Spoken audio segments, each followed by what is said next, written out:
4.5 ఏళ్ల నుంచి నిరుద్యోగులు జగనన్న మాట తప్పుడు మడమ తిప్పడని చెప్పి మేము ఉద్యోగాలు వస్తాయి, మేము ఉపాధ్యాయులు అవుతామని చెప్పి కళ్ళల్లో ఒత్తులు పెట్టుకుని ఉన్నదంతా తగలెట్టి కోచింగ్ సెంటర్లో లైబ్రరీలో కాలం వెలుగుతుంటే ఈరోజు పిడుగు లాంటి నిజాన్ని ఈరోజు తీసుకొచ్చారు.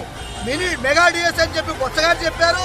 జగనన్న అయితే ఒకే ఏకంగా 23,000 ఉద్యోగాలు భర్తీ అని చెప్పాడు.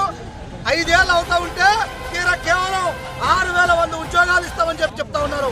దీన్ని తీవ్రంగా ఖండిస్తున్నాం. ఈ రాష్ట్రంలో లక్షలాది మంది, ఈ రోజు 10 లక్షల మంది నిరుద్యోగులు డిఎస్ కోసం ఎదురు చూస్తూ ఉంటే కేవలం 6,000 ఉద్యోగాలు ఏం మూలన సరిపోతుంది.